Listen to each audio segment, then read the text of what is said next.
Pak. Yuk, Banyak duit nggak Pak? butuh duit yang pasti mah. Nah ini ada, kalau butuh duit nih banyak uang palsu yang dijual di marketplace nih, gimana nih Pak? Bener itu. Baru kemarin saya lihat. Jadi saya lupa tuh nama platformnya apa. Cuman 100.000 nanti kita beli dengan harga 100.000, nanti kita dapat 2 juta. 2 juta ya uang 2 juta uang palsu. Wah, edan ini. Ngeri nih. Dan yang menarik adalah kabar-kabar begini ini selalu muncul jelang-jelang pemilu. Artinya apa? Ini seperti ada sebuah pola gitu. Kalau udah mau jelang pemilu, mau bagi-bagi duit, muncullah uang palsu. Nanti uang palsu yang diedarkan itu yang dibagi-bagi. Siapa yang jadi korban? Rakyat lagi. Nah kemarin juga ada kasus nih, katanya uang palsu mau dibeli sama BI. Wah. 22 miliar tuh. Gimana? 22 miliar? Iya. Dibeli berapa? 4 miliar katanya. 4 miliar. Lah, kok mirip kayak yang di platform itu ya? Kira-kira 1/4, 1/5-nya itu. Iya. Cuman ini mainnya main lebih gede gitu. Dan langsung ke BI.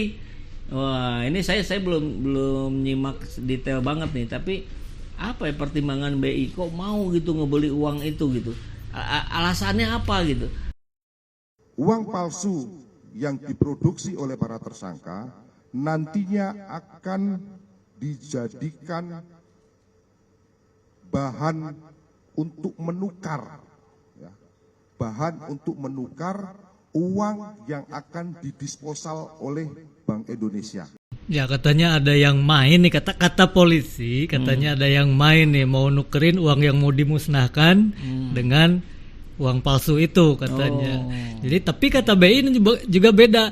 Nah gimana nih, apa kan sekarang masyarakat tuh udah apa ya, kurang percaya dengan sistem hukum dan peradilan nih. Nah ini biasanya nih kalau di ujung-ujung pemerintahan, ini kan hitungan bulan nih Jokowi nih, memang biasa begitu gitu. Jadi mulai ada orang-orang yang cari aman, atau malah sebaliknya, ini kesempatan buat nyerang dan seterusnya. Kita lihat aja kemarin Bahlil mulai menyudutkan Sri Mulyani. Menteri ini mulai nggak bicara lagi sama menteri ini yang biasanya ngobrol. Investasi dinaikkan 1.850 triliun, anggarannya diturunkan dari target 1.400 triliun 2023 dengan anggaran 1,2 triliun lebih. Sekarang dinaikkan tapi anggarannya diturunkan menjadi 600 miliar lebih. Ini yang membuat saya bingung. Saya sejak kecil udah berdagang, pernah menjadi pengusaha dan pernah menjadi ketua umum MIPMI, belum pernah menemukan teori ini. Ini teori baru ini. Dan saya minta kepada pimpinan tolong panggil Ibu Menteri Keuangan dan Menteri Bappenas menjelaskan ini. Nah ini kita juga sedang inflasi nih. Apakah kira-kira ini karena orang sudah tidak punya uang malah bikin uang sendiri ini? Tapi kan nanti inflasinya tambah tinggi, uang beredar kebanyakan di pasar. Ya, ini bukan diskusi rakyat jelata sebetulnya ya, tapi ujung-ujungnya rakyat lagi yang jadi korban. Nanti penyebaran uang palsu itu kena ke rakyat. Itu bisa ditukerin katanya ya, yang 22 miliar jadi berapa? 45 miliar. Tapi kalau yang kenanya rakyat jelata 100.000, 200.000, dia mau belanjakan ternyata nggak diterima karena uang palsu, padahal dia dapat secara halal. Kan ini yang menjadi fokus harusnya kita ini di negara ini, bukan yang besar-besar 1-2, tapi yang kecil-kecil jumlahnya jutaan gitu. Enggak. Ini tadi kan menyinggung ada ketidakkompakan di pemerintahan nih. Tentu akan berpengaruh kemana-mana. Tapi apakah ini menunjukkan bahwa di dalam pemerintahan sekarang ini sudah mulai saling mencari aman atau bagaimana nih? Ya itu dia tadi, ada yang saling cari aman, ada justru sebaliknya, ada juga yang saling menunjukkan jati diri yang sebenarnya. Kalau selama ini ketidakkompakan diredam dengan kekuasaan yang ada di atasnya. Nah, kekuasaan yang di atasnya sekarang mulai luruh nih satu-satu. Biasa kita sebut kalau pemimpin di periode kedua sudah mau berakhir itu kan lemdak katanya, bebek lumpuh. Jadi kekuasaannya sudah luruh. Akhirnya yang biasa di bawah asal bapak senang ini udah nggak lagi gitu. Dia sudah menunjukkan kepentingannya masing-masing. Oke. Nah, kalau kita hubungkan dengan pergantian ini ya. Nah, apakah kira-kira penanganan kasus-kasus seperti ini yang tidak ada ujungnya biasanya akan lebih bagus tidak ketika nanti Prabowo memimpin?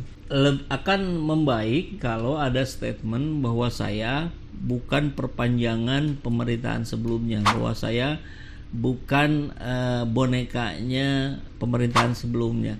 Tapi agak sulit ketika kita dengar berkali-kali dan berbagai statement Prabowo menyampaikan bahwa guru politiknya adalah Jokowi. Wah, gimana, apa yang bisa kita harapkan? Belum saja dilantik sudah dipanggil Xi Jinping gitu. Kan ada apa ini gitu. Nah, saya kira kalau indikatornya begitu tidak akan membaik, justru akan semakin terpuruk gitu. Oke, nah ini juga tadi ya berhubungan dengan platform penjualan kan ini rata-rata dari Cina. Dari Cina ya? Oh, platformnya ya? Iya, platformnya dari Cina. Benar. Yang ngeduitin juga Cina kan, walaupun yang punya Indonesia.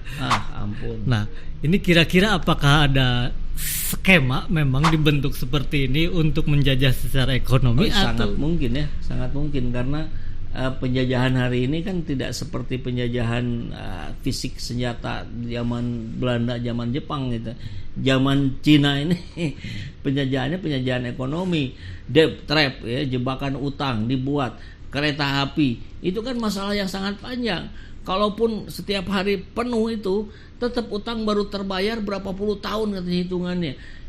Apalagi sekarang ramainya cuma weekend gitu. Hari-hari biasa kosong, rugi terus gitu. Nah, sekarang main lagi di sini peredaran uang palsu. Ya, speechless. Oke deh.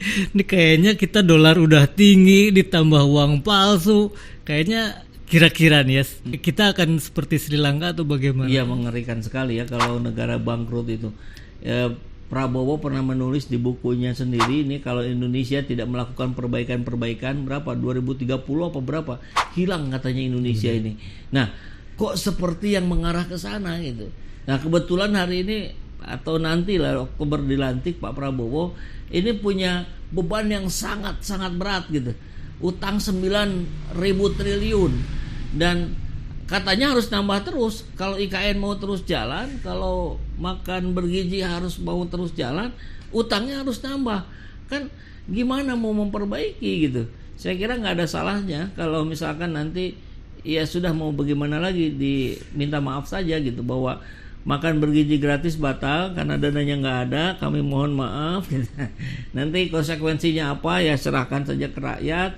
Saya kira itu akan lebih baik daripada terus dipaksakan gitu. Ya. IKN juga sama, kalau terus dipaksakan ya dari mana uangnya gitu. Ya. Jadi kayaknya ini Prabowo ini jadi presiden berkah atau azab nih?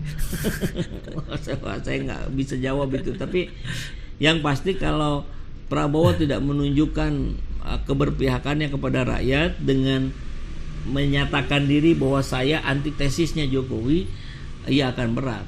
Tapi kalau berani saja, kemarin saya deketin Jokowi karena agar saya terpilih menjadi presiden. Sekarang saya sudah terpilih menjadi presiden, saya akan mengedepankan kepentingan rakyat. Saya akan hentikan proyek-proyek yang tidak menguntungkan rakyat. IKN saya stop. Makan bergizi karena dananya terbatas, saya pending gitu ke beberapa tahun berikutnya. Mungkin itu akan lebih baik ya. Kejujuran itu seringkali pahit tapi membawa kebaikan dalam jangka panjang. Ya. Tapi kira-kira nih kalau Bapak apakah masih berharap Prabowo bisa berubah seperti itu? Ya nggak apa-apa ya, harapan apalagi kita nggak pernah tahu orang itu ujungnya akan seperti apa. Selalu berharap husnul khotimah, tapi kan kita diberikan indikatornya berat, tapi harapan mah ya nggak apa-apa lah, harapan mah kita tetap berikan saja gitu. Tetap kita munculkan bahwa Prabowo mampu menjadi pemimpin Indonesia yang ke-8 persis dengan julukannya 08 gitu kan. Mudah-mudahan ini menjadi momentum baik ya, walaupun tidak kita pilih, tapi ya tadi kita nggak pernah tahu, berharap yang terbaik. Kalaupun itu tidak terjadi, mudah-mudahan ada cara lain, ada tangan Tuhan yang bekerja yang membuat perubahan ini tetap bisa terjadi. Oke, baik.